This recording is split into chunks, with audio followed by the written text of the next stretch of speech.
I've been for a while. I made you no commitment. My heart so inconsistent, but moonlight is still sunlight through a veil, little girl. Go, you won't grow here, little flower, little orchid.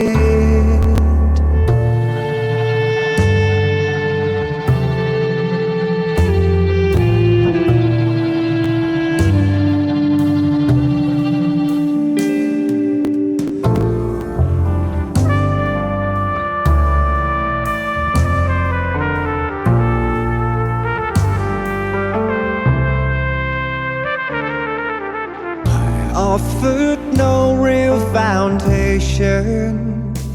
Your roots soon grew impatient. Our ground bared no fruition. Now bonds face extinction.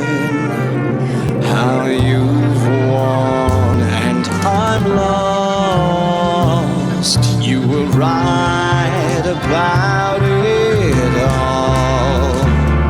Now your soil is rich and I'm left broken. There's no garden within these walls.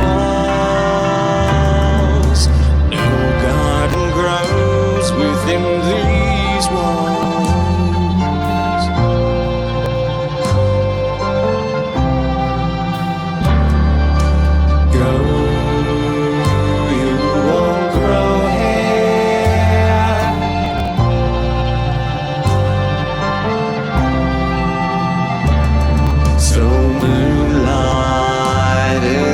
Sunlight to the world, to a girl. Go, you grow back again, little flower, little orchid.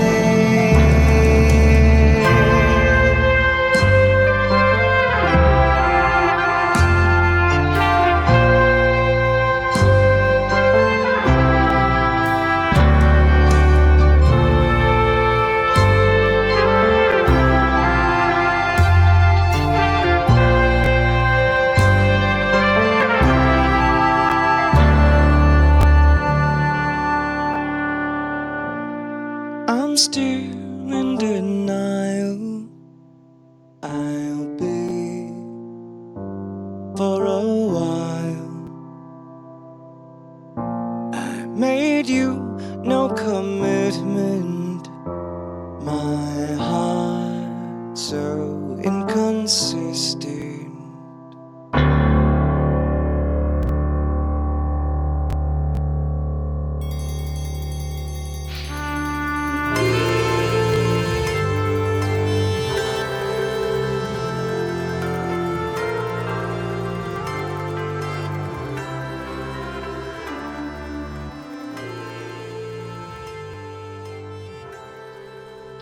All right.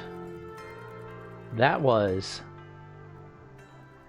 Moonlighting an Orchid by Subtle People, aka Justin Gracer, aka Subtle People. And I am here with him tonight, live, here for the Demonic Sweaters podcast, episode number 52. And hopefully everybody can hear everything okay, and this is indeed working the way it should. But how you doing, Justin? Are you there? Still muted, I think.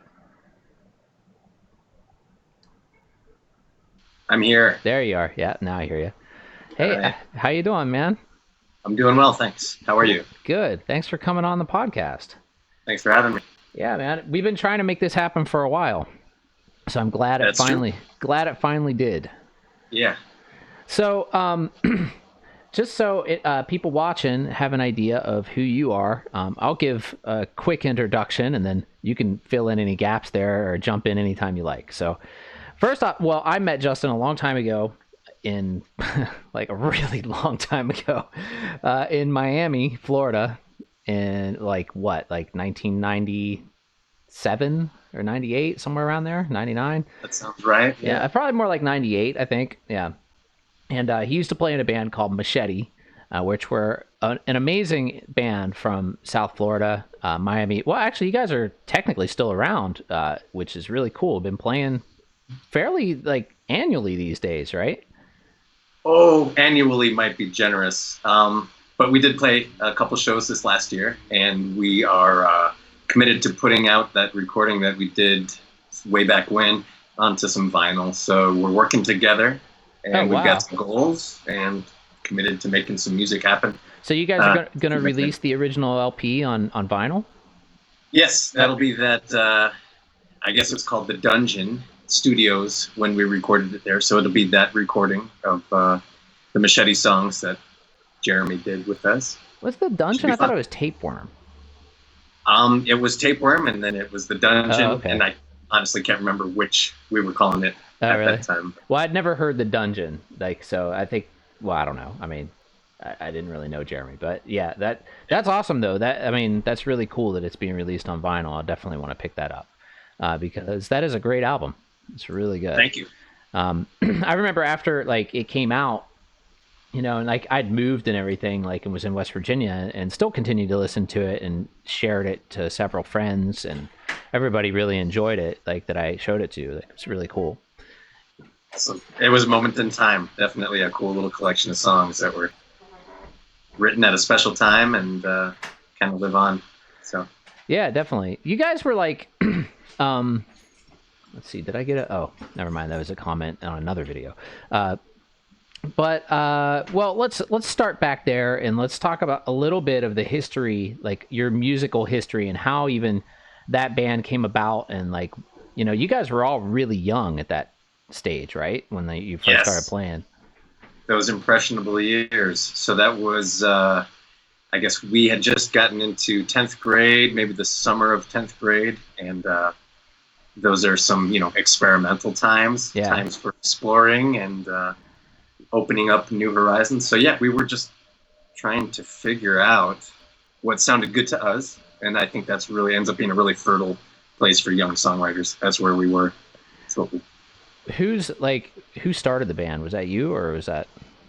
Ben and Lewis started jamming together. So Ben is the bassist and Lewis was the original drummer. And they were friends before I had met Lewis. Ben and I had been friends in junior high, so we had a little bit of history there. But Ben and Lewis were jamming together and looking for somebody to sing. And so I came in, and we started doing covers, as you might expect, and then started writing stuff later on. What kind of covers did you guys do? I don't think I saw any. I didn't really know you guys when you were in that stage. Well, we started doing the common ground we had was Pixies, so I was getting into the Pixies after they had been into them for a little bit.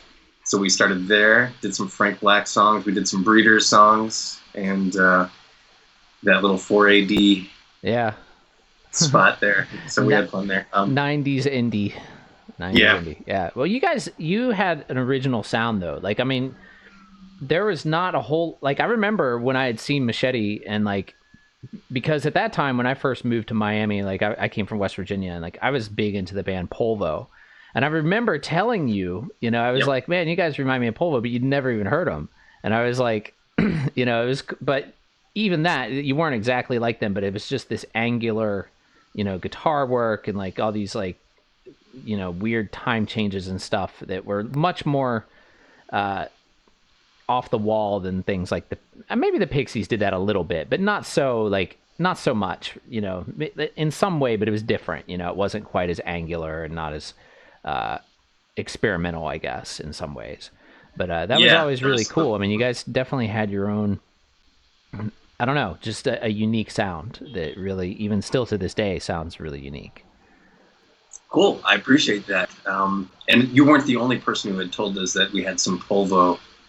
We reminded them of Polvo, so that definitely was something we've heard a few times. And yeah, I'd say the Pixies just had a slightly more conventional songwriting approach, and ours, we liked unconvention. And I remember being very into just being unpredictable with the songwriting. So if I could catch people off guard, or even better yet, catch myself off guard, we enjoyed that. So we came up with songs called Obstacle Course because we were actually writing musical obstacle courses for ourselves. And yeah, that I remember a band that I was in. We had a song called Impossible Song, because we basically train wrecked it every single time we tried to play it, so it just became Impossible Song. But like, yeah, that's cool though. So after Miami, what actually led you to Denver? How did you end up you're in Denver now, obviously. Or not obviously, but I haven't said that yet. But what brought you to relocate to Denver? Oh, I've been wandering since I left Miami. So I went to New York for a few years, and then I lived in Los Angeles for more years, and spent most of the time in Los Angeles, about 10 years. And then I've moved to Denver, Colorado. It was kind of just an ending of things, of stories in my life in Los Angeles, while my mother and her husband were looking for a new adventure in Colorado. So things kind of came together timing-wise, career-wise, and relationship-wise, and it was an awesome move. I love it out here now. It's been probably one of my favorite places, but of course I'm saying that because I'm enjoying it right now in this moment. Yeah. But it's great. I love the seasons where it's not so extreme as it was when I lived in New York, and really, I it's remember less summers extreme? being pretty hot and the winters being pretty brutal for me when I lived out there. Yeah. And Denver, we definitely got our share of snow, and our summers can get a little warm too, but it's cool in the shade, like it is in California, and that's enough for me. And unlike Miami, where it's not cool in the shade. Yeah, it's hot at night in Miami. Yeah. In the dark. You're still sweating and it's really hot. But yeah, well, I mean, Denver, I'd been there a few times. I used to have a friend who lived there. He since moved, but I played out there a couple of times and like used to go out there. One time he flew me out to play like this like electronics festival thing, and like I remember it being cool but also really weird, like at the same time. Like it was like just this bizarre, like I don't know, I don't even know how to describe it. Like everything was awkward. Like that's the only way I can describe. But it's partly with him. Like I mean, my friend, I don't know if I should say who it was, but like he just drew in awkwardness. Like he's one of those people. Like everyone he met was like awkward, and like it just was awkward all the time. Like everything. So this entire music festival became this. It was like the Awkward Fest, but Good name for that. yeah. But it was still fun. I mean, we had a pretty cool performance, and it was all like what we did was like all improvised and stuff, and the crowd was into it, for being like totally weird stuff. Yeah, Denver's got its weird scene. I've seen some of that. Yeah, it's enjoyable, definitely. Have you been to the? Yeah, and I'm learning to enjoy awkwardness too. So you just got to get into it. What do you think of the Denver airport? I'm sure you've heard the stories, right? Yeah. Speaking of awkwardness, there you go. There's a little center for that. It's interesting. I don't really buy into like conspiracy theories, but I do understand that there was some pretty visible underground construction going on. Oh, really? So that's it's got its mysterious side to it. I'm sure it's also got its practical side to it. There's that horse that's very strange. I remember seeing that for the first time, and that was ominous. Well, and this isn't even a weird story. That horse killed its creator. Oh, wow. It fell on the guy who made it. Yeah. Yeah, it's crazy. Yeah, I think I remember hearing that. So it's pretty strange. And it's a dark place to arrive. It's pretty weird. Yeah. And they actually they painted over. Something's going on with my audio player here. Hold on. Well, I can still talk and try to do this at the same time. Oh, never mind. It's just notification. But for some reason, I guess because they had all those murals there that were like really disturbing, and like I remember I'd actually seen those, but they since painted over those because a lot of the people were complaining, they were arriving in the airport and they're like, what? Why are we seeing like soldiers stomping people to death? Like those murals were like really crazy. And if anybody's watching this and you're not familiar with what I'm talking about, just Google the Denver airport murals and you'll see like just these really weird, like post-apocalyptic murals they used to have in the airport, which were pretty strange. Yeah, to say the intense. least. Yeah, statements in those visuals. Yeah, I mean, I understand if it's just a piece of art, which is, a lot of art doesn't have to be a certain way, but I can also see the point of view where, like, if you're arriving on an airplane or getting ready to get on an airplane somewhere, that's not really the kind of thing you really want to be exposed to, Yeah, definitely. Yeah, there's, obviously going to be literature on the internet about the artists and what his intentions were behind those visuals. Right. But of course, to the naive, average, common person who's just getting off a plane, they're not going to have that backstory or context, and it's I can see it being off-putting. And I don't know what to make of the underground tunnels. I mean, that's just strange, but there's a lot of stories of those things, like all over the place. There's underground tunnels. I mean, New York. I mean, there are underground tunnels here all over. Like it's not like that they can't be done. I mean, we know that they can be done, and they're very doable. I mean, this entire city's filled with subways and abandoned subways, and there's even like underground, like there's this whole part, I guess, under Manhattan Chinatown that I've never been to, like this underground area that you can go to that goes down there, and like just all kinds of weird stuff. I don't know. I mean, that sounds interesting. I would check that out. Yeah. There's some pretty cool. I saw a video of this guy who was doing like these urban exploring like things in New York City, and he was going to all these weird places like abandoned subway train, like totally illegal, but he was like videoing all of it and put it on YouTube, and it was pretty cool. I mean, he even climbed up on top of the Williamsburg Bridge, like went up through there's like a passage that goes into the pipe, and he like crawled in through the pipe and went up to the top like supports and climbed up there. That sounds wild. Yeah, it's pretty amazing. Like videos are pretty amazing. They're pretty old too. They're probably like 10 years old, and for some reason they just started popping up in like the suggested videos for me, like probably a couple months ago is when I first saw them. But pretty interesting. So what are you up to these days? I know I know what you're up to, but I'm going to let you tell the people watching right now. Oh, hey, we got a comment. Michael, sorry to interrupt. We got Michael. Sure. I'm sorry. I always butcher everybody's names, but I'm just going to say Michael. And he just says, hi, how are you? And I'm good. Michael. I'm doing good. Thanks for stopping by. You hear us okay and everything? Everything sound good out there? Well, sometimes it takes, because there's a delay, so they don't always respond like right away, Anyway, what are you up to? What's going on with Subtle People?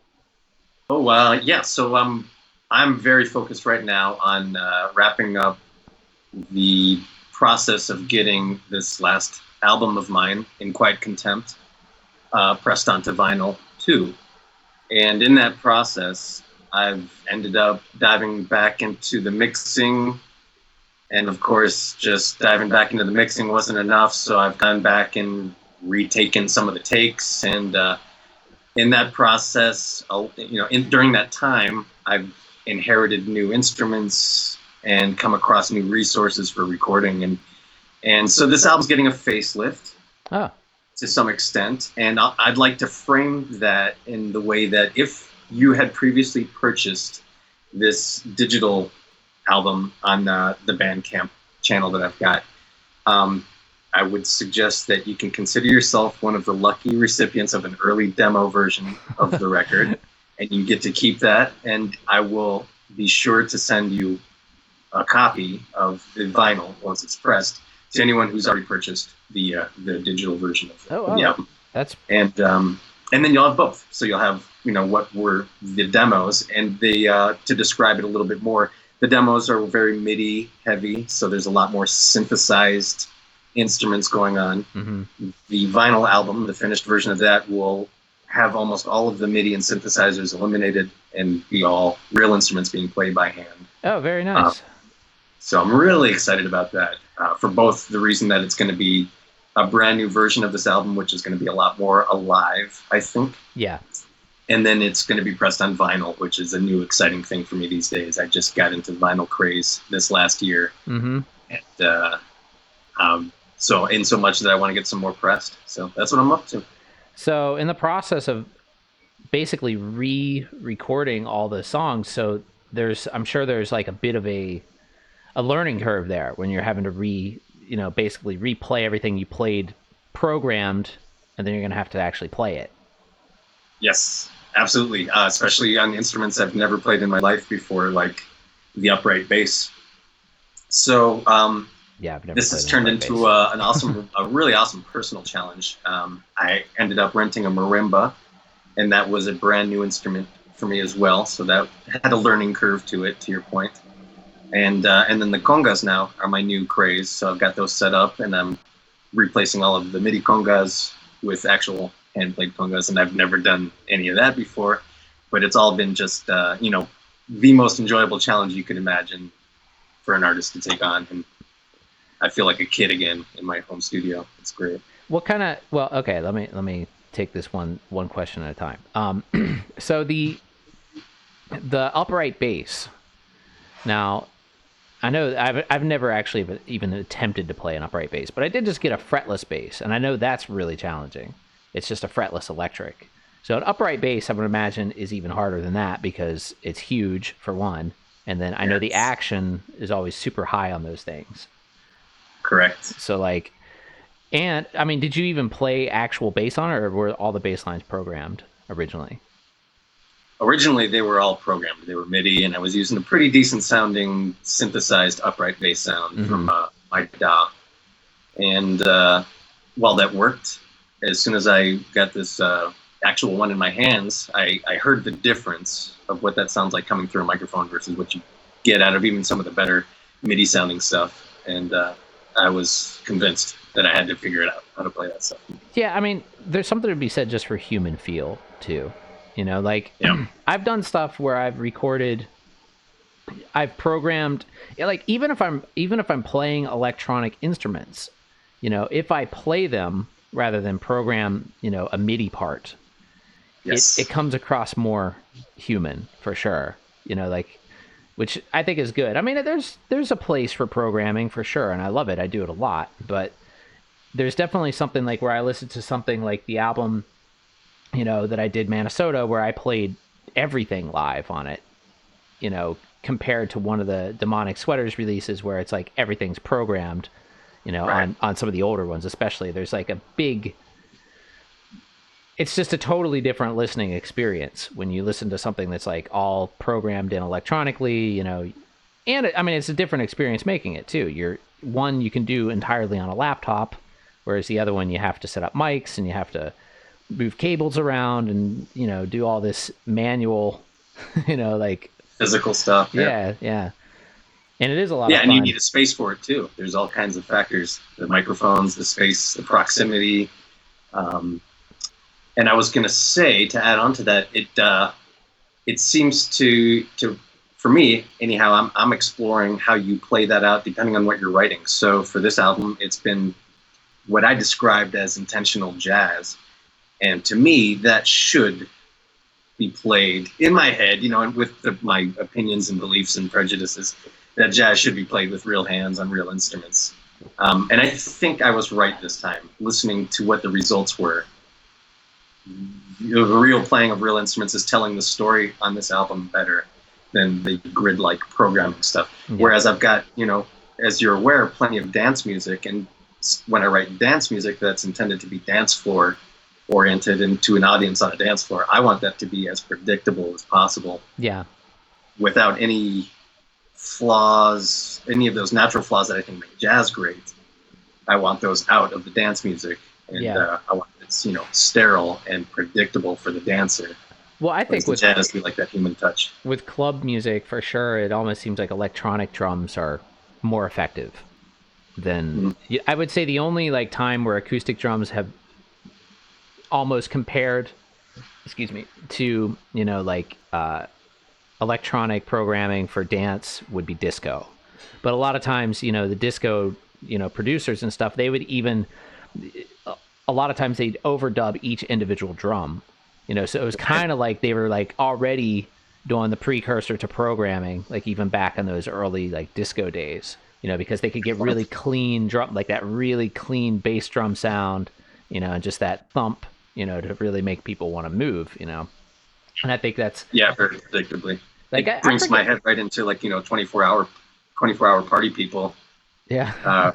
At Martin Had's work and you know, taking the real drummer of Joy Division and then miking them up unconventionally and taking a lot of his drum sounds and using them as samples instead, because they were entering the, as they called it, the beatification of indie music or punk music. Mm-hmm.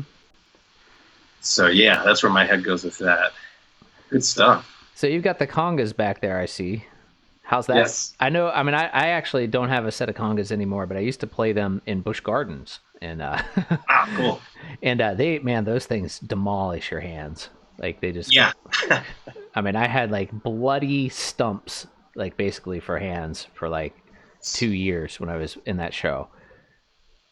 Wow. Well, you were probably playing them properly or closer to, you know, how it's conventionally played. I'm doing some weird like finger tippy tappy stuff. I use it in the studio. Yeah. So I can mic it very well and compress it later and get, you know, I can play with it how I want to play with it instead of how a guy in a salsa band would have to play it to get it across in a club, in a nightclub or something. Yeah. Well, I got much better at them when I was doing it, but when I first started, I really didn't know anything because like it was just the show had like 3 drummers and 2 of them never wanted to do the hand drum, so I would be like, sure, I'll do it, you know. I figured it was a good way to learn, and it was, you know, I just got a lot better. But so you're doing a lot of like exotic polyrhythm stuff these days, aren't you? Yeah, I mean, I've always kind of played around with that. I mean, as a drummer, you know, it's all, of course, is going to be the more interesting stuff when you're odd time signatures, polyrhythms, and you know, all of those things that are like the exotic rhythms, you know, like syncopation. When you get into drums. I mean, I went through the whole jazz period too, where I was like super into, you know, like playing jazz or trying to play jazz. My stuff was more like, let me check the chat. Hold on. Okay.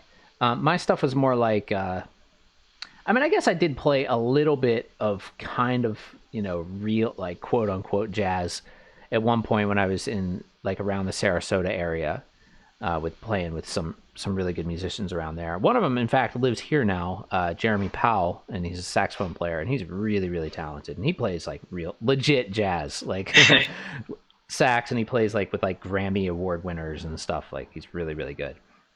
But outside of that, I mean, I think, like, for me, it was eventually I got to this point where I was like, okay, that's cool, but I wanted to just kind of go back to what felt more like me, you know what I mean? Yeah. So it's kind of like a mishmash of all kinds of whatever, you know? Yeah, I think I'm going back there with the new stuff I'm writing. So I am actually writing a little bit in parallel to getting this last album finished. Mm-hmm. And the new writing took me right back home to Air Miami sounding stuff, but also, you know, of course, taking to it what I've learned in the past album and what I've learned trying to explore jazz and learn from that. One thing, though, I noticed with your music, and I think you were probably one of the first people that I heard outside of like mainstream pop to really embrace the vocoder.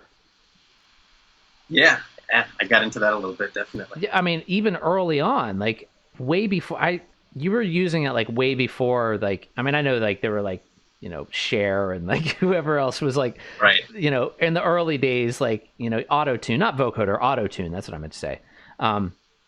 Like, and like using it as like an effect. And like, I think you started doing that like in the early 2000s. And especially with like more indie type stuff, nobody was really doing that at that stage.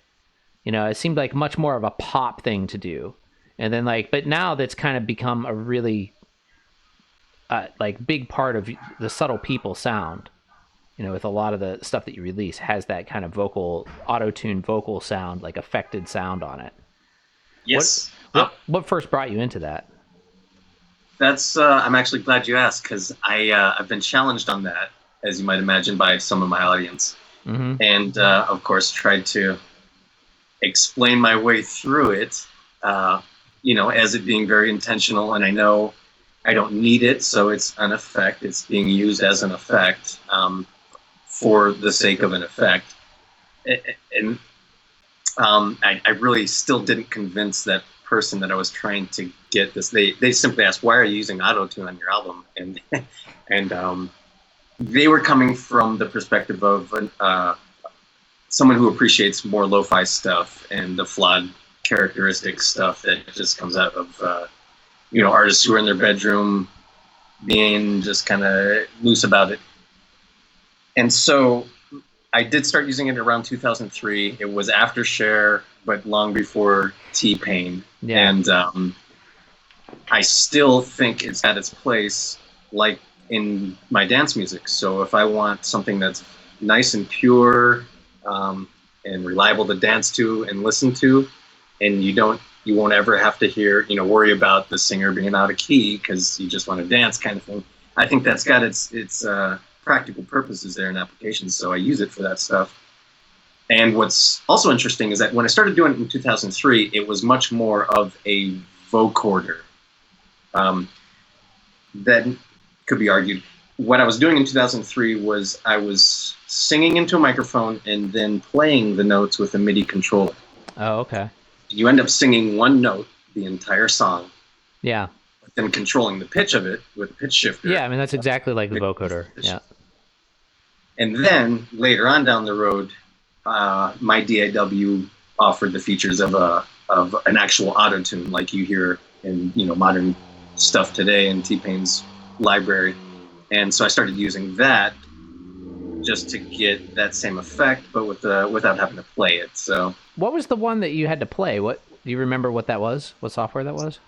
Yeah, that was actually. So I owned Roland's Virtual Studio, the digital 1680, VS 1680 is what Roland called it, and they had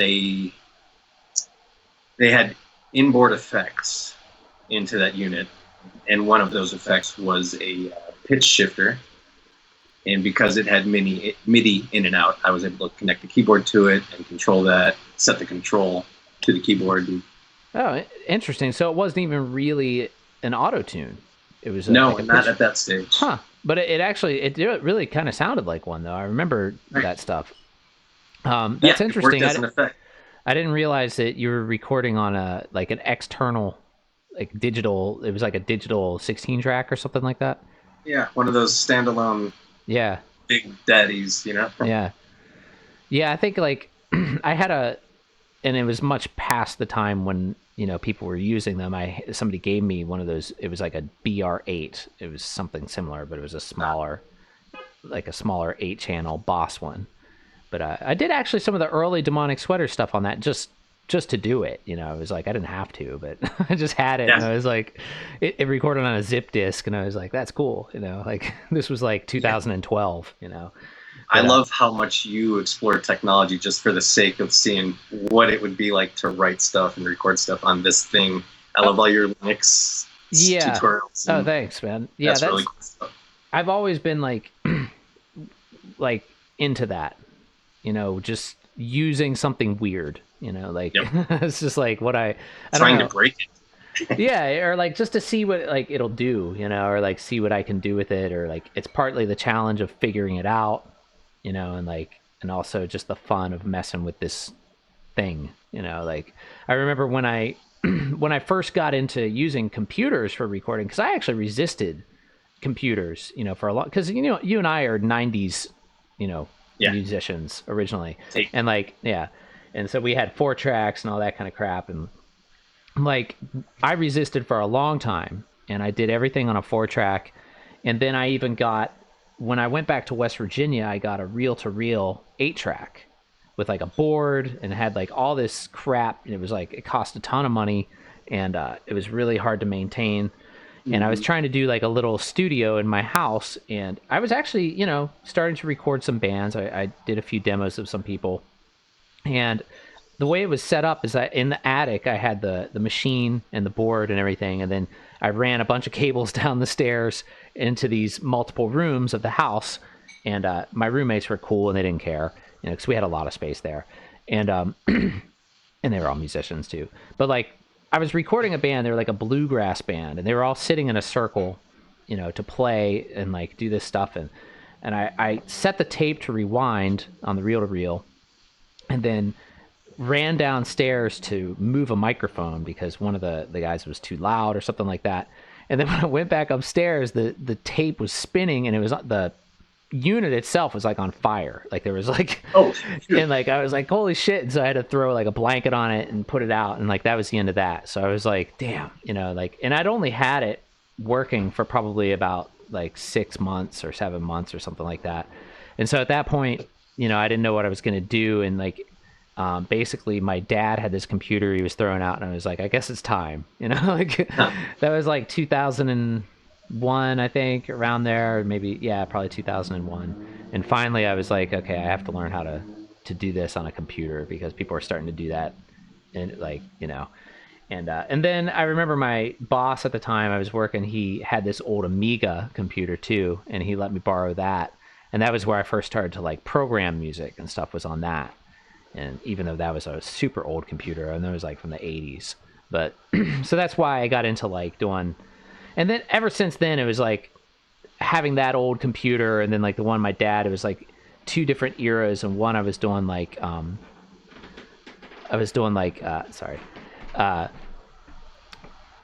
like programming on this old thing where you had to like plug in these like cards and do all this weird, and floppy disks and all this stuff. And then the other one I was like trying to use like this what was it called? It was called Cool Edit. I don't know if you remember that, but it was like this really, really old digital audio workstation for PC called Cool Edit. And it evolved into Adobe Audition. They ended up buying it, and then that's what became Audition. But originally it was Cool Edit. And I remember it was pretty cool though. I mean, no pun intended, but like I did a few songs on that, but then I'm kind of trailing off on a million different directions here, but like would always like get into like just getting these weird things. Like my brother had a mini disc recorder, and like I would mess with that, and like just whatever kind of weird technology I could get my hands on, I would always try to mess with. And I wonder what drums will sound like recorded on this thing, like the handheld, micro cassette recorder, and they sound like crap on that. That's what they sound like. But you find that out by experimenting. Yeah. Exploring the technology. Yeah. I love it. Well, why don't we play another one of your songs now? Do you have one that you would like me to play, or I'll just pick one? I would either say Farewell Radiant Child is the one I like to showcase a little bit, or if you want to hear something brand new, at least, to this recording, I just put down some more upright bass and congas on the Pirate Valet track. Well, I'm not set up to do that just yet, because right now the only thing that's working is playing it directly out of your Bandcamp on my computer, because for some reason my... Oh no, that's where they're at. They're already there. Oh, they are? Okay. Where is it? Is it on the In Quiet Contempt page already? So which one was that? Which track? Check out Pirate Valet. Oh, okay. Actually, yeah, that should be up to date. All right, let me go ahead and do that. All right, this is called Pirate Valet by Subtle People, and we're going to go ahead and, the screensaver will be on here, but we're still here. If you want to chat with us, we'll be here, and then we'll be back the visual after the song. So here we go. Oh, and don't forget to mute your mic, Justin. Will do.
All right. So that was. Let me get our screen back on here. That was awesome. That was so. What was new in that? I definitely heard congas, and I think the bass too, right? Correct. Yeah. So that bridge right in the middle of the song where it gets kind of sounding like elegant dinner party ballroom stuff has got actual upright bass playing now. And that was a really fun part to learn and to play all the way through finally. When you pick and up, yeah, because sorry, when you pick up a new instrument, how do you go about learning it? You just play it, or do you watch tutorials online, or what's your approach? oh, good question. The trumpet, I watched a lot of tutorials to learn because understanding how to get your lips to buzz on a mouthpiece was completely foreign to me. I'd never played any instrument like that before. And then understanding how to run through octaves of notes with just 3 valves was a brand new idea to me too. I don't get that I at had all. no idea how to make that happen. So had to learn that from some tutorials. Whereas the upright bass is, almost exactly the same as playing your regular rock and roll bass. So that translated pretty naturally. I didn't have to watch any tutorials to figure out how to get the job done.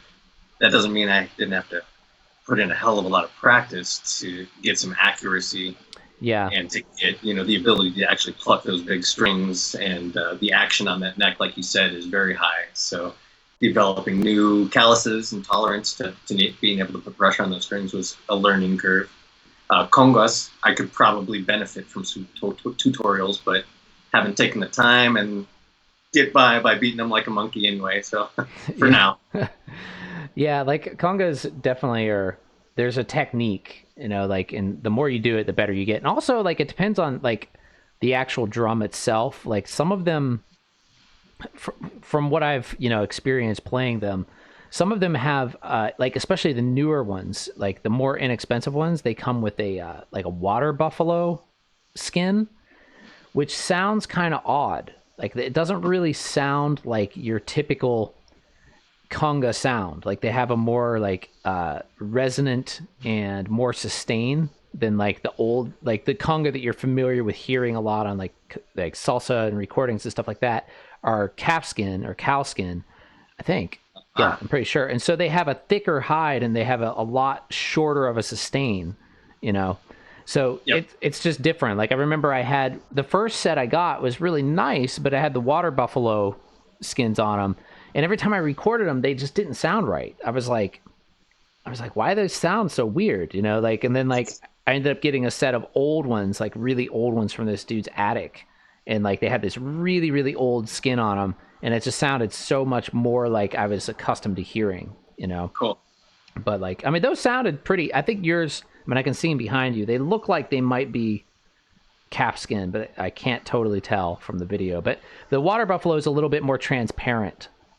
Like they have like a more transparent look to them. Well, I'm curious now. I'll have to find out. Yeah. I'll let you.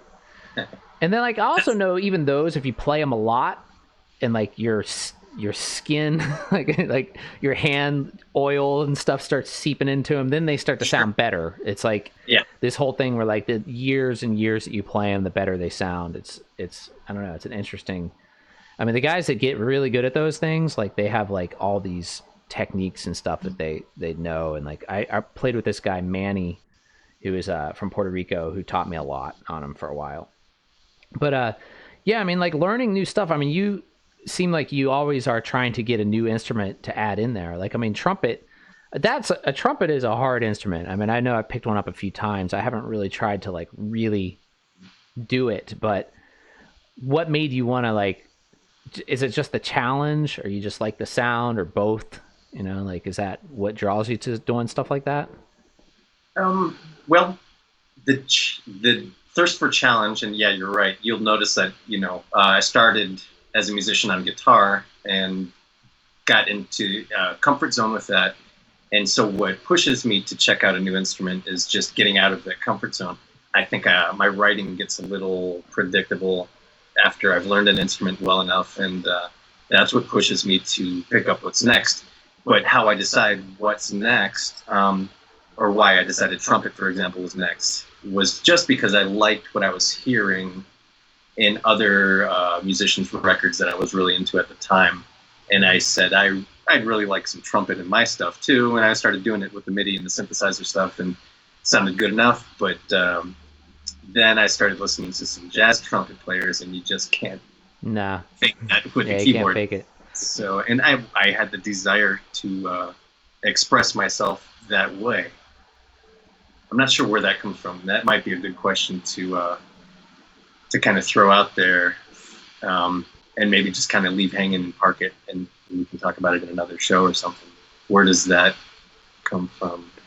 Well, I think like with me, I mean, what you said was interesting about how you start to get predictable if you're on the same thing for too long. And I'm this, like, I think for me, that's kind of why I like to switch, you know, like I'll record on, like we were talking about, like something like this, you know, or like just like do stuff like that, because it, you know, it kind of takes that element of predictability out, you know. And then like, and same with instruments too, like I'll switch up the instruments too, but I don't think I do it quite as much as you do. Like I have like, you know, certain ones that I use and usually go back to. Like I'm not going to go too exotic on like the woodwinds and brass and stuff like that, because I just not that good at them. Yeah. Well, that brings up an interesting point too. So I tried to get some real strings to happen on this album, and found that that is absolutely the most challenging undertaking I've done as a, you know, engineer so far. The accuracy that's required to get them to sound well, and then the engineering ability required to get them to mix well, and that. And you mean like bowed strings, like cellos strings, and things like that? Violin and viola. Yeah, they're really hard. Really hard. So, yeah, there are some challenges where I will draw the line and say, you know, the returns are diminished at a certain point. It's great to say I'm going to have all real instruments on this album, and, you know, replace everything I've written, and that's very challenging. And then to a certain extent, it's so challenging that the results didn't come out that well, and you could probably do without the strings. So some of these songs I've just taken the string sections out and found that the 5-piece jazz ensemble version of it is enough. And then some of the violin and viola takes were good enough to keep, and so I left them on there, and you'll hear them, and they made it. You know, they made the cut. But for stuff like that, have you ever just considered just hiring somebody to do it?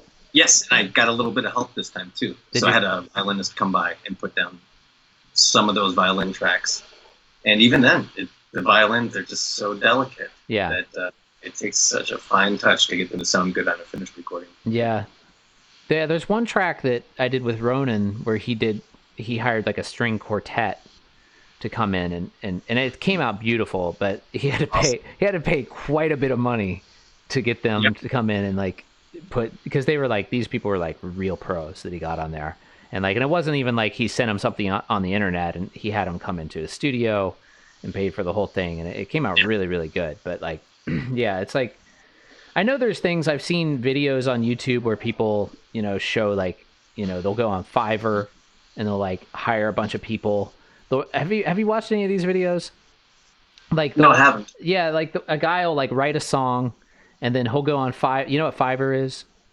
It's like sounds interesting. It's like a website where you go on and like people freelance stuff, and so like you can go on there and you can find people that'll do art and music and like whatever. And so like I've seen some videos where people go on Fiverr and they like hire somebody, you know, they'll write like one part, like just a guitar part or something, and they'll like hire somebody to do bass, hire somebody to do, and then just from all over the place and see what they come up with, you know, with like all these different people, you know, for like $50 or $100 or whatever, you know, and like see what they can do. And some of it's pretty interesting. I mean, you know, it's like, it's a gamble, you know, because you don't really know, you know, what it's going to be unless you specifically write it out and have them play it. But if you're going that far, then you might as well just do it yourself, you know. Exactly.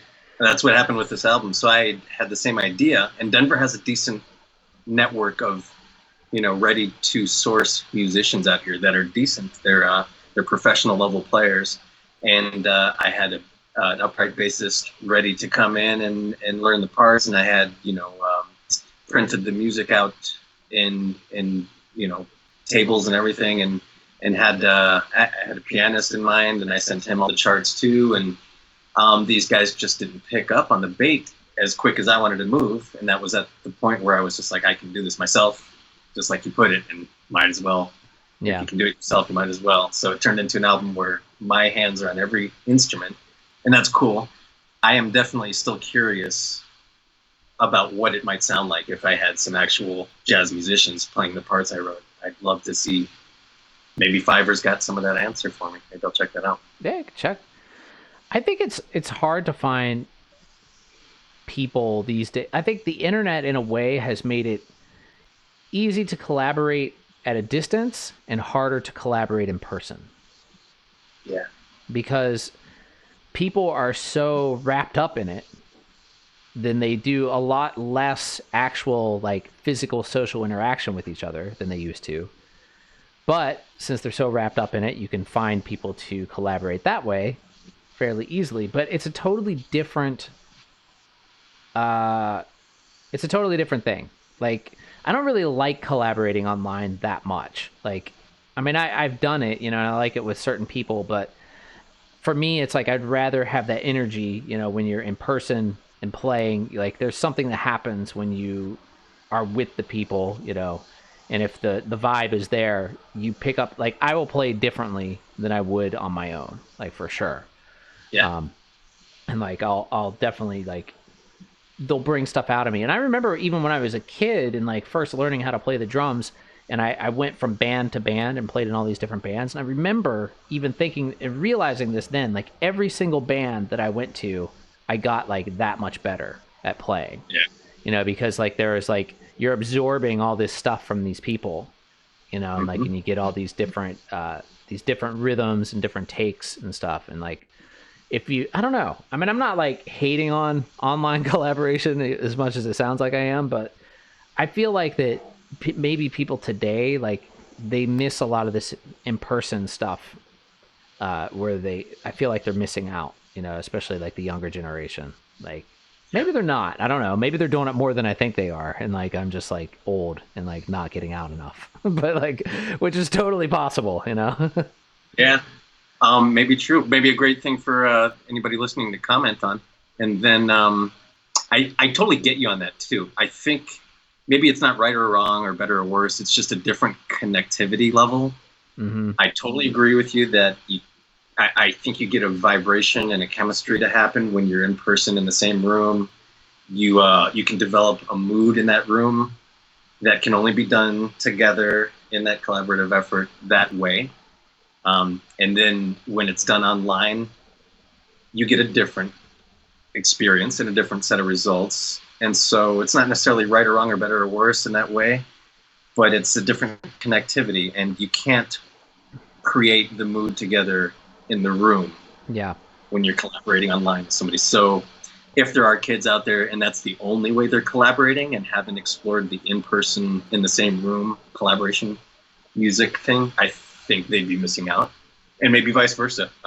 Guys who are just kind of stuck in a space and haven't ventured out onto the internet to see those boundaries, being brought down. But that's the other good thing too, I think, about playing in person, is that when you are playing with other writers and musicians at the same time, I end up pushing my own boundaries a lot more often than if I'm just collaborating in my own room, in my own space, in my own bubble, surrounded by my own boundaries that I've already created. I don't explore those as tenaciously as I do, or freely as I do when I'm with other musicians in the same room, improvising or jamming on something you've kind of sketched out together.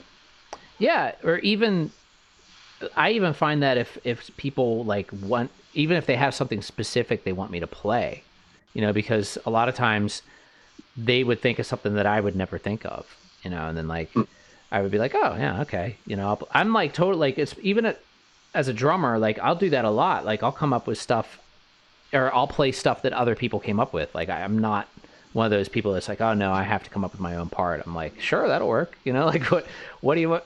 I can do either one. Like, if somebody's like, well, for example, Ronan Conroy, like, a lot of that stuff, when I go into the studio, Charlie, the producer, like, he programmed out, like, a basic sketch of, like, stuff that he was hearing on there, and I'd just be like, great, I'll go with that, and then just like kind of, embellish a little bit on top of it, but Sure. just basically play what they were thinking. But Yeah. I do think that like even if you do that, if you have your instrument down and you've been playing for a long time, even if you play what somebody else wrote, it's still going to sound like you, because Yes. of those embellishments and those little taste things that you'll add in. I think that All like the it still character comes traits. across. That's why it's like I don't really worry about it. I think that's Totally agree. like some people maybe get too hung up on that. Like, because I've played with musicians where they're like, if you try to tell them what to play, they don't really like, they get offended or they're not like, not into that idea or whatever, like, which I think is kind of just a silly way to be, because like if somebody has a well thought out idea and they already thought of all these parts and have this like specific thing that they want to do, I'm like, awesome, like, because to me it's much worse when you get into a room full of people and they don't know what they're doing. Like, like that's way worse, like where there's like a bunch of people sitting around and be like, what's next, Yeah. Depending on what you've slated out that time for. If it's just, slated for creative, open, free expression space and you have no direction, maybe that's good. But if you're showing up to get something done in the studio, yeah, I think having that direction is at least better to start with than nothing. yeah. And you're right, they can't take away your character traits out of your playing, even if they showed you exactly what to play. It's still your hands playing it. For sure. That's I mean, it's like, look at any cover song, of anybody that's done a cover song. It's never going to sound like the actual song. It's going to sound like somebody doing their version of the song, Yep. Even if they try to do it exactly Yep. like the original, Yep. they've still got their personal touch on it. Yep. Yeah.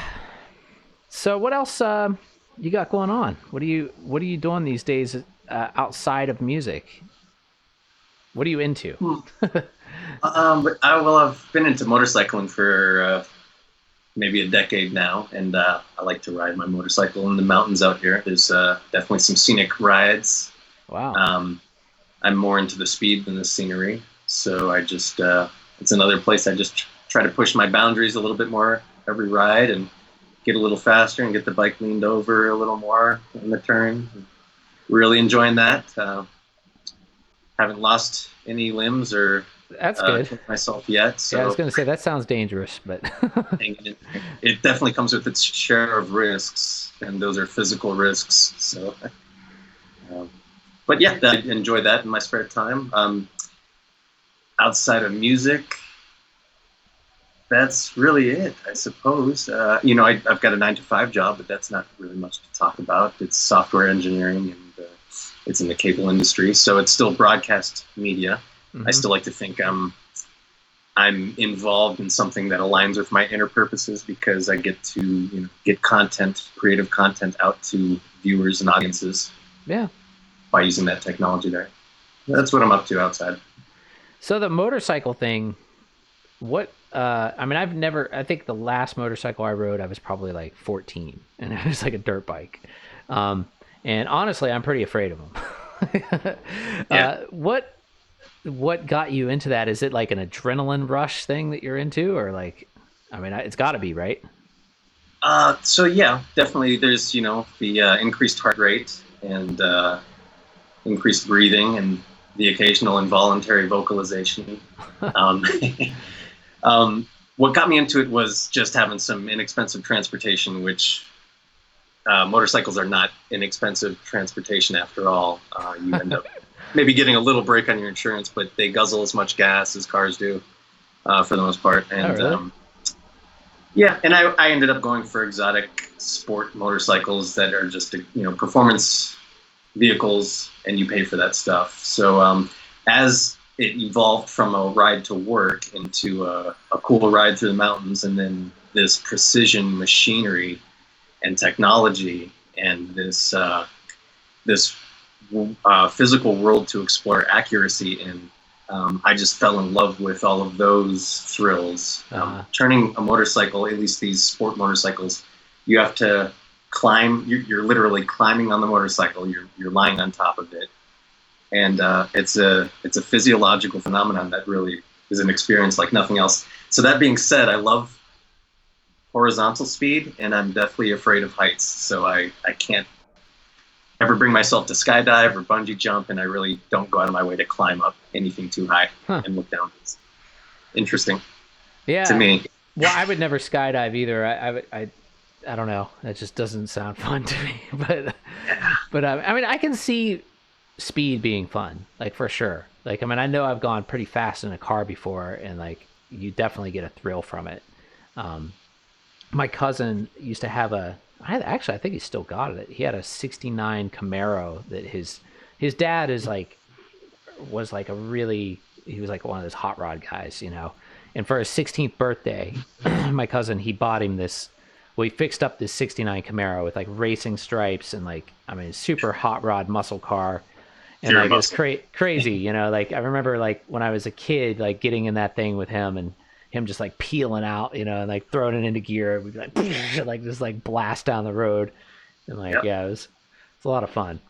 Power of a combustion engine and primary and secondary drive. And it's like the rubber of tires on tar, blacktop.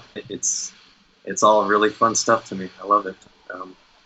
I like piloting vehicles too. I even just driving, you know, my Jeep slow to work. I enjoy being behind the wheel.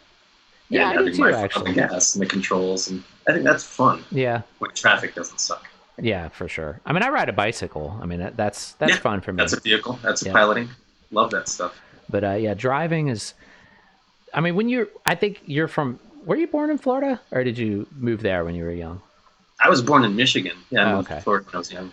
But like, yeah, I mean, if you live in Florida for any extended period of time, you get used to driving a lot because that's definitely a driving state. Driving state. Yeah, it's like California, Los Angeles is kind of the same too. Yeah. New York, not as much, obviously. No, I sold my car after being here for like 2 months. Yeah, don't blame you. I had to drive. I was delivering textbooks for Shakespeare and Company's bookstore. And we had to drive one of those Sprinter vans, and I was driving that up and down from Gramercy to like Lexington and 69th or something in rush hour traffic. It's horrible. That was an amazing experience. It was intense, but a good way to learn to drive well too, and you know how to navigate traffic. Yeah. I was driving a lot because I had this job where it was called Lux.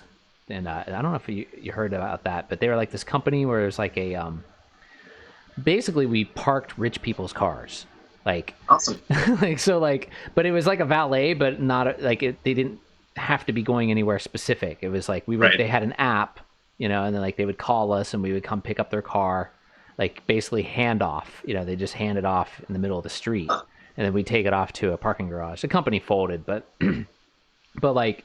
So I was getting to drive all these, like, I drove like Maseratis and Porsche 911s and like all these like crazy exotic cars like through Manhattan. You know, that was pretty fun, but it was a lot of sitting in traffic too. Yeah.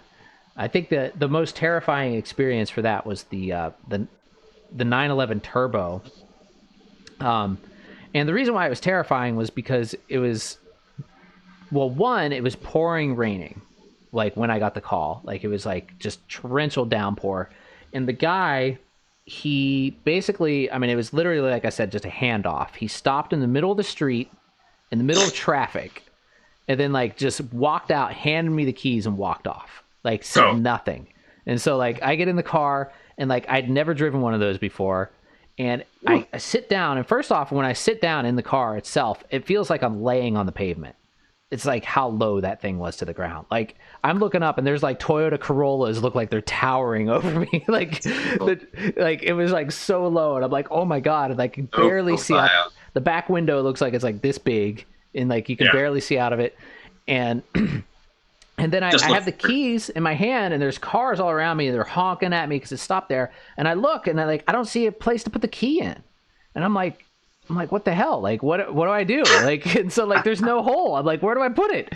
And like, so I'm like calling the office, and like, and everybody's like, they're like Googling and flipping through like pages and stuff, and like trying to tell me how to start it. And like, finally, people like, are honking the horn. Yeah. And finally I see it. It's on the other side. It's like not on this side. It's on the opposite side. And like I put it in, I turn it, it still does nothing. And I'm like, what the hell? And like, so like it ended up being this thing where like there's like this button you had to push, and like it was like, I can't remember it. It was like this weird combination of stuff.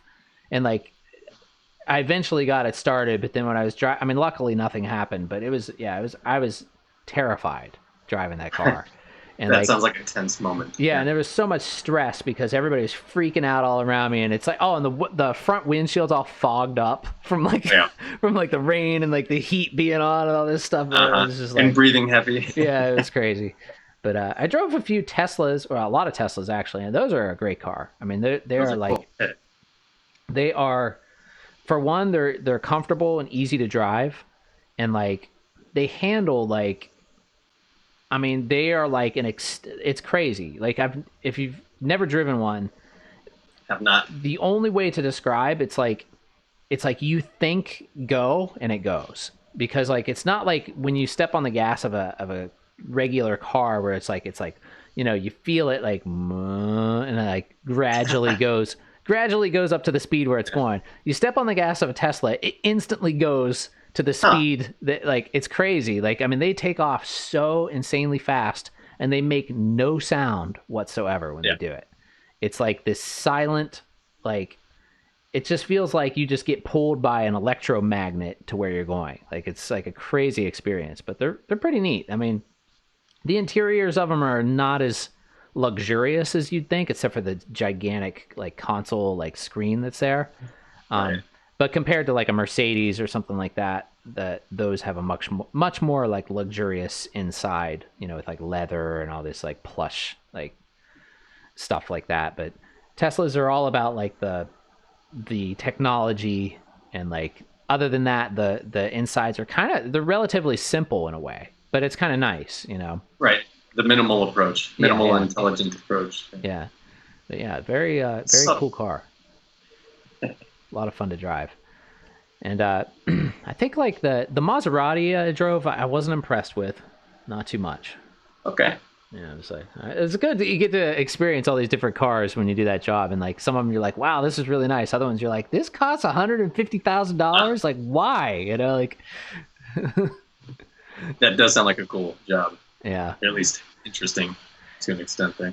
Yeah, it was for a while. It got kind of old, like, because there would be a lot of waiting around. Like, you'd just be like sitting around in a Starbucks, and another problem is there's nowhere to go to the bathroom in Manhattan, and so like you end up having to hold your pee for like way longer than any human being should ever be holding it. And like I feel like it even did like some internal damage to me or something, like, because it was just holding it way too much, and I drank so much coffee. Occupational hazards in that one. But yeah, so what's the weirdest job you've ever had? Weirdest. Yeah. I would probably say it was either the car wash or the corn dog stand at the Dade County Youth Fair. Corn dog stand. Well, just from title alone, I'll go with that one. All right. Yeah, it was hot dogs, corn dogs, and sausages. And, nice. You know, it's what you'd expect, a shitty little stand right in the middle of the Dade County Youth Fair. And working, I think it was a combination of the age I was at and just working with, I guess you wouldn't call them carnies, because that's not nice, but, you know, traveling folk that work at the circus and at carnivals and stuff. And interesting characters, whole different culture there, and those you know, those youth fair folk are really fun folk to just be in the service of. This was in Miami? Yeah. I mean, Miami's a weird place in general. Yeah. Why? Why is it so weird? Do you have a theory on that? I think because it might be this, you know, peninsula that's just sticking out. It's, you know, the southernmost, most southwest part of the United States, and whoever's down there might even feel a little, you know, removed or yeah, like the isolation. What is it? 1 degree away from the actual United States, because you just sticking out of it, not really. And it's, you know, so that it mixes cultures. There's all kinds of the Caribbean and the South American and Central American. Yeah, but I see. And then there's. I don't know. I don't buy the mix of cultures though, because I mean, New York, you can't get more mix of cultures at all than New York. Yeah, and it doesn't have the same weirdness that Miami has. Yeah, not the same weird, but I think it's got its share of weird. At least it had its time for that. Maybe that's. I feel like it's too normal here all the time, actually. Like. Yeah, I wonder I haven't been to New York in a long time, and I wonder how much that's changed. And I know there was a lot of gentrification going on, and that was a big complaint with anybody who wanted to have some cultural feel there. And, you know, cool was being sold like real estate. Yeah. Or as real estate. Yeah. I mean, that still goes on. There's still a lot of diverse neighborhoods for sure, though. I mean, yeah. I mean. Good. And a lot of cultural things happening that actually have artistic merit to them. Yeah. I mean, the only thing with here is I think what's killing New York City is the price of everything. Yeah. You know, and that's driving out a lot of creative type people who just can't afford it, you know. Right. And bringing in a different type of person, you know, that are moving here to have a, you know, like a high paying tech job, you know, rather than come here to create, you know, where I think more people move here for that, for the high paying tech job than they did, you know, in say like the 1980s.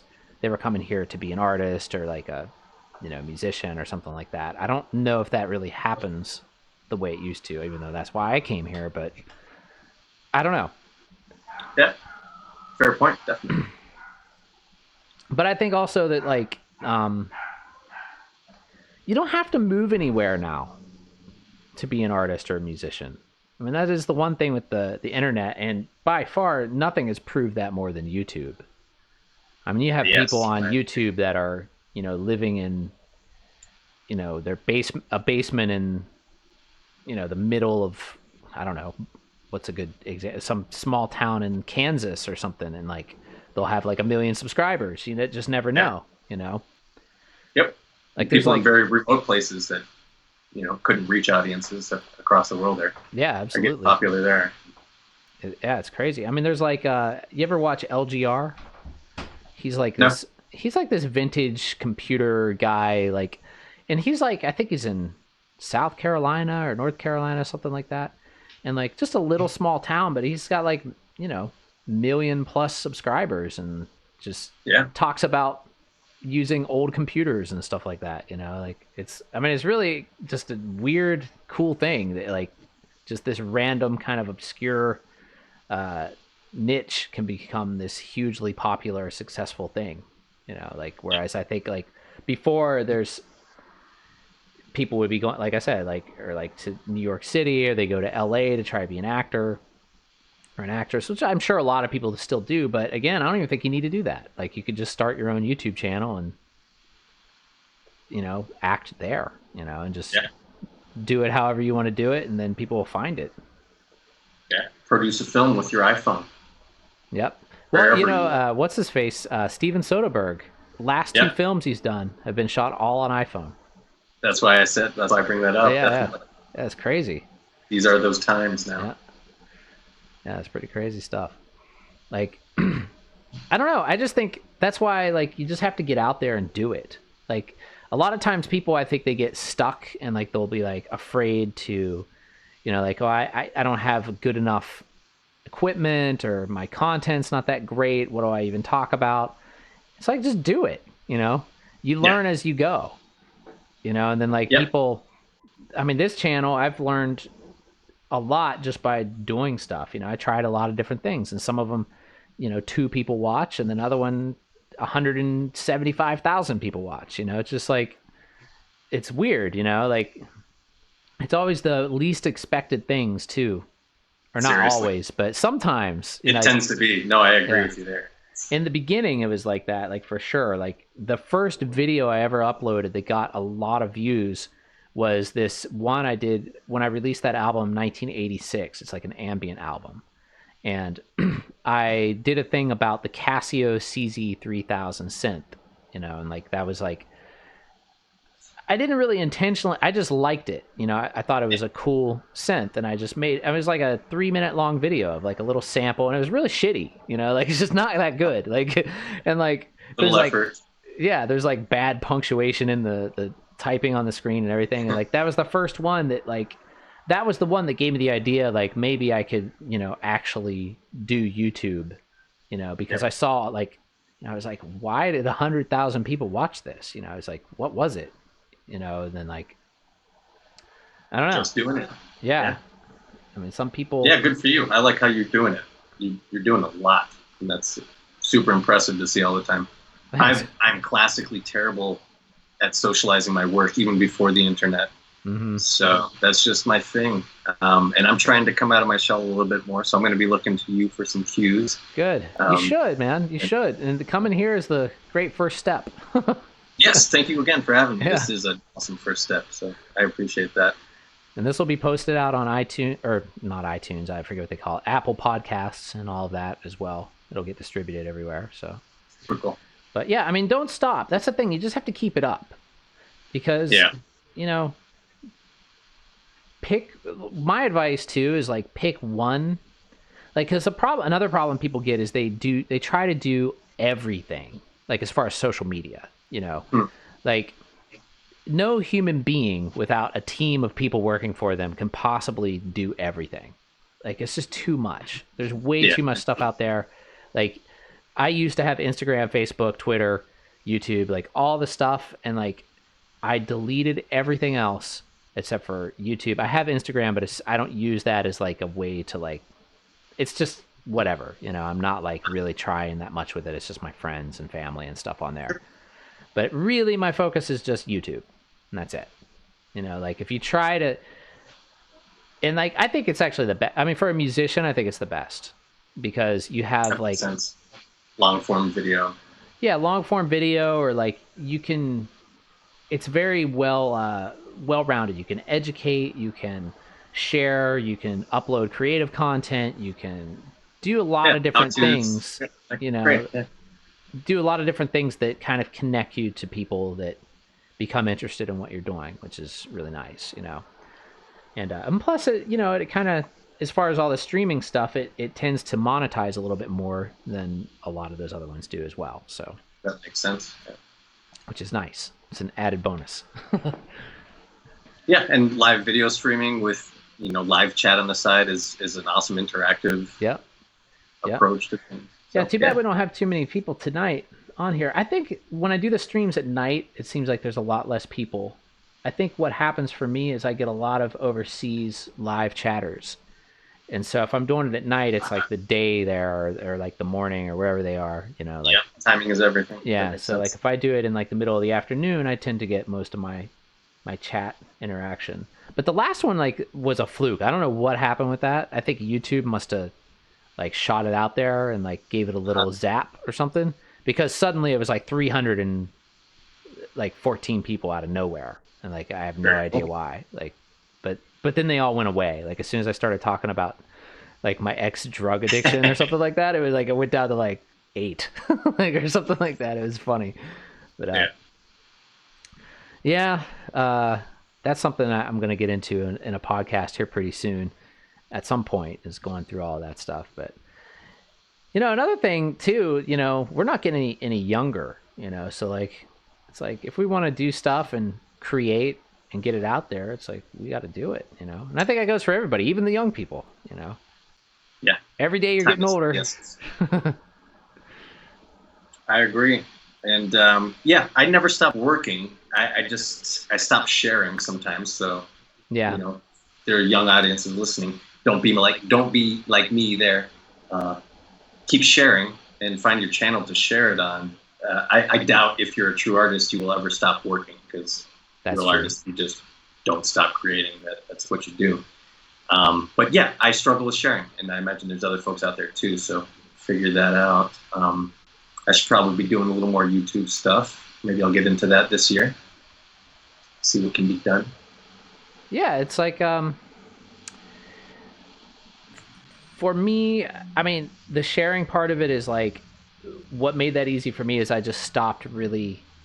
I don't want to say I stopped caring, because that sounds like I don't care. I don't know how a better way to put that, but Nihilistic. yeah, I mean, I detach from the outcome. You know what I mean? I put in what I want to do and love it, but then don't get super offended or whatever if it doesn't get the reaction I'm hoping or expecting. And then after you do that for long enough, and you just keep doing it and doing it and doing it, it's just easier and easier. Every day now, I'll get you'll get negative comments, but then you'll get really positive comments, and then you'll get jerks, and then you'll get really nice people. So that's just how it goes. Sounds like the internet to me. Yeah. I mean, it's like people too, not everybody's going to love you. Of course. This is how it goes. Yeah, that's a great way to put it. Just being unattached to outcomes while being committed to good results. Yeah. My only self well, I have a lot of self criticisms, but as far as music and creative work, I almost go too fast, because sometimes I'll look back and I'm like, I should have taken a little bit more time on that, because sometimes I'm like, just get it out there, just do it, Yeah. And I'll skip using an external microphone, or something I'm like, okay, there's certain things quality wise where I should, try to keep these consistent, and sometimes it's not laziness. It's just I'm like, whatever, it's good enough. I get that attitude. That sounds like sometimes. the heat of inspiration. And that's a good, conversation to have about process too, is that there's a zone. So, you could, there's a lot of musicians out there that are great at capturing the inspiration. A lot of good engineers out there that are great at getting bands in their studio and getting the inspiration on tape and then recording. And that's, what is key to art is capturing that inspiration without sterilizing it through the process. But you also want to give it some love and time and some refinement. Yeah. So there's that gray area in between the inspiration and getting a refined result where you've got to work with speed. You got to, deliver at pace. But you also have to give it the time it deserves, I guess. Mm-hmm. So I think that's a really cool point in the conversation, to just, in the conversation about process and art. And I wonder what other folks think about that and how they capture that. How do you, really polish that piece of inspiration without sterilizing it and losing it? Yeah. I mean, what I've been thinking lately, and just coming to this realization, is especially with recording music, that I want, because I have right now, my next project is trying to get another set of Minnesota songs. But, I don't want, because the Minnesota album, that is one that I spent a lot of time on. I didn't just throw it out there. I was really, really focused on that, and spent a lot of time on the mix and just every little aspect of it I obsessed over. But I closed myself off from the world when I was doing that at the same time. But so now what I'm thinking might be a cool way to do it is, do the demos and all this stuff, but share every step, so you can kind of get the progression, because I just uploaded this one demo of a new track, but it's still just a demo. It's not done at all, but I recorded a demo in Audacity, and then I posted the result. But I still, I took my time in writing the parts and all this stuff, but this way I can still take time and be focused on it and do something that I want to have, or that I'm proud of and feel like I spent the right amount of time on, but I'm still sharing and not closing myself off from the world. You know what I mean? Yep. That's an art in itself, it sounds like. And now we got another chatter. We got Hadley Scott McIntyre says, "Ta-da, presto, hello." Hello. Ta-da. You have any questions for our guest, Justin Gracer?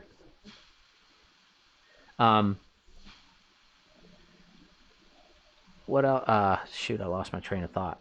Well, you were talking about, sharing each step of that process. So it sounds like your audience will get to experience the demo version, and they'll get to experience the evolution into the your final version too. Yeah, and I did kind of try to do something like that with the first Minnesota, but it was after I'd already recorded the songs, and I did this thing where I was like trying to put together a band to actually play some of the songs, and only got a couple of them done, but that was still, it wasn't really like, because that album, like when I go back and remember how I recorded it, I was writing all the parts on guitar, and then basically I recorded them, and then I actually even programmed drums first, and like programmed out everything so I could hear what it would sound like, and then I went in and mic'd up the kit and like played basically what I programmed and like mixed it all together afterwards. So it was just like, but now I have this electronic kit here so I can work it out on that and not have to program stuff. So it's a different thing, but I don't know. I mean, I think people are interested in that stuff, just like hearing. Well, I also think is once people start to follow you and they just like, you start to have a conversation with people, and then they're just interested in, participating. And then it becomes more of a two-way thing where like they're participating with you. And you start to get kind of a relationship. They get into you as the artist instead of just into the song that they like. Yeah, it's not just it's not just this one-way thing. It's like, here's my music, listen to it. It's like, it's more of a shared experience between people who are following your work and like what you're giving out to them. Yeah, it's an actual relationship at that stage, I'd call it. Yeah. Let's see, Hadley Scott says, it just got cold here today. Where are you, Hadley?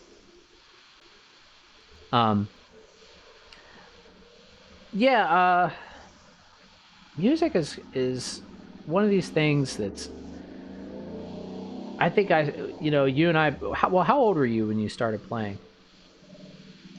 Oh, just, little kid banging on the piano at the parents' house, and then started to take it a little more serious when I picked up a guitar and started playing some guitar solos. How old were you when you got a guitar? Junior high school, maybe 7th grade kind of thing. Like 14, somewhere around there? Yeah. Yep. Like teaching kids now, when the one thing I noticed that what's different is they have a lot more distractions than we had.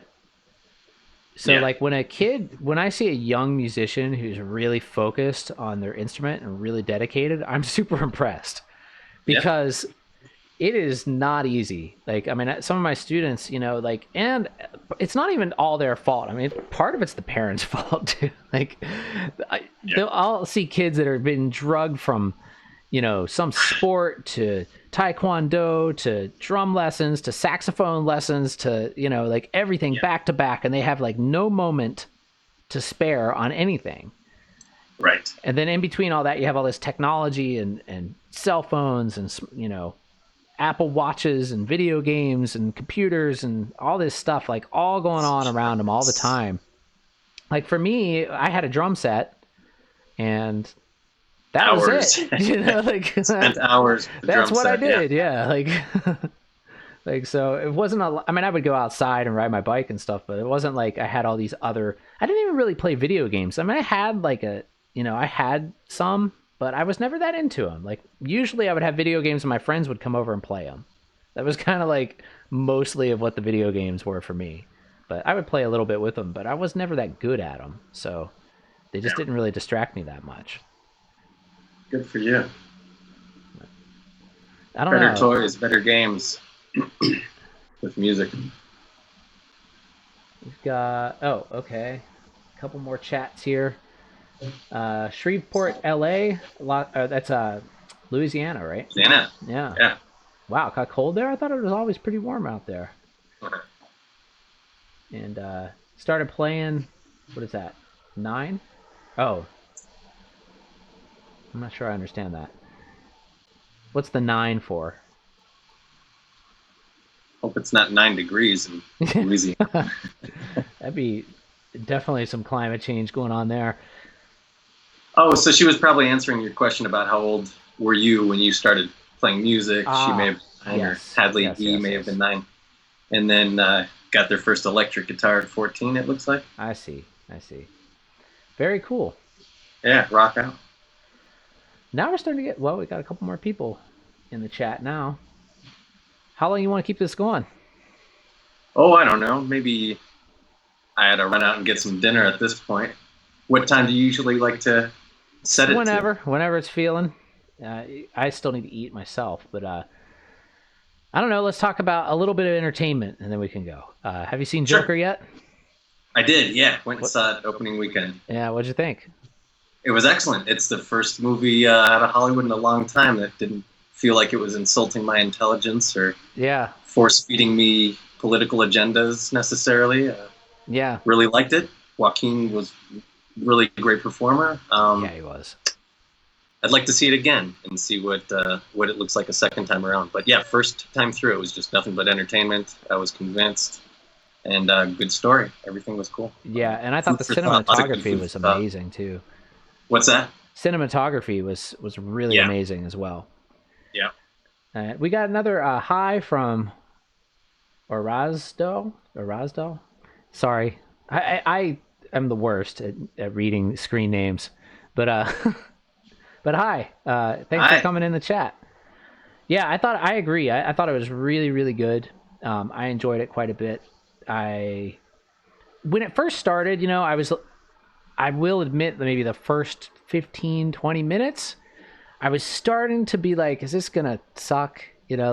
Cause I don't know, there was something about I don't know, but then it just, as it kept going, I felt the tension. They did a really good job of just building tension where I hadn't felt that in a movie in a long time. And by the time he's becoming the Joker at the end of the movie, it just really, really was quite a climactic film. Really good. The song starts to ring at the end. You can really feel it. Yeah. And Joaquin Phoenix is just, he's a phenomenal actor. He's definitely one of the best actors we've got. And I love that Robert De Niro was in that too. It was a great it's cool. part for him. It was nice because, people make the comparisons to Taxi Driver, which, I can see. That's right. But you really, you see how he went from one character and he's doing something totally different in this film.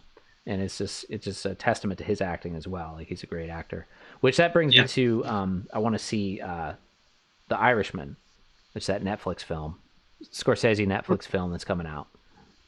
Okay, I haven't heard of that yet. Oh, really? It's based around the Jimmy Hoffa event of all kinds of stuff, I guess. And it's got all the Martin Scorsese all-stars in it. I was about to say. Yeah, it's got Joe Pesci. Sounds like it's gonna be classic Scorsese. Yeah. It's got Pesci, it's got De Niro, it's got Al Pacino. That sounds fun. All those guys, all those super famous mobster actors. Yep. So yeah, it looks good. And I watched the Breaking Bad film today. Oh, I saw the preview for that or the trailer for it. And it was looks good. interesting. I won't give you any spoilers. Okay. I don't know if you watched the show. I did. That was one of the only series I got into, and I got into it pretty heavy. So yeah. Time to check this out. It won't disappoint. No, it's good. Yeah, for sure. It does not feel much different than the show. It's just continuation, basically. Yeah. And I felt like the show ended with a hell of a cliffhanger. It really had me wanting more. Yeah. So I'm hoping this is that more. I was before this, when I found out this movie was coming out, I started rewatching a lot of those episodes. And the same thing, I love the show, but it actually affects me too strongly in some ways. Where I start to have weird bad dreams and I'll just so I was I gotta stop, so what I was doing to prepare for it, I was just skimming through the important moments. I was okay, I'll watch the episode where Gus dies, I'll watch where Hank dies, I'll watch just all the bullet points, and then and then I watched the last episode. I was okay, yeah, I got it, I remember now. And so but small doses, but yeah, don't OD. Yeah, try to. Yeah, because it is there's this. I think it's not so much the violence in the stuff; it's the dishonesty of the show. Of the characters of the show. I think that's what really. I think it's not portrayed so well in any other show, really. because everybody's constantly trying to screw everybody else. Like, all the deception. Yeah, just like constant deception going on. It's interesting. But yeah, it's good. Yeah, that's a great series. I enjoyed that. So I'll check out that movie. Yeah, it's good stuff. I saw the new Rambo as well. I talked about that on the last podcast. Oh, I'm not even aware of this. Oh, but, yeah, really? Last Blood? That's what it's called. God. Yeah. Yeah, I guess I tune out for good reasons. Yeah. How was that? It was all right. I mean, it was entertaining. I don't know if you saw the fourth one from 2008. Well, that one I highly recommend. Like, honestly. Okay. That's the best Rambo film by far. No kidding. I really liked the first one. I thought the first one was like perfect. The fourth one, don't watch anything about it. Just watch it. And you'll be like, oh my God. Like, it's crazy. It's a crazy film.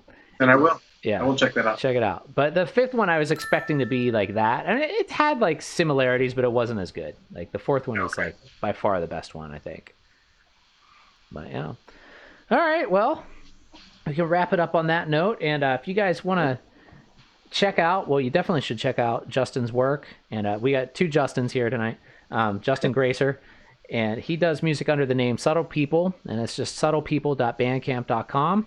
And definitely check it out. He's got a lot of music on there, spanning a lot of different sounds, kind of like how I do, like everything from indie to more. It's your stuff. It's hard to say exactly what it is because like it takes from a lot of different influences, but it doesn't neatly fit into one category.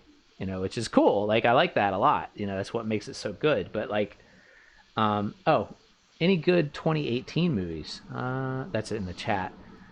What would you say about 2018 movies? I'm trying to remember. I was tuned out in 2018. What was going on? Throw some at me. I'm trying to remember myself. Let's see. Erasdo. Oh, bye. I think, well, we probably didn't hear what we're saying right now yet. 2018. Well, there was, big comic book. Yeah, some of those were good. I enjoyed Shazam. Book.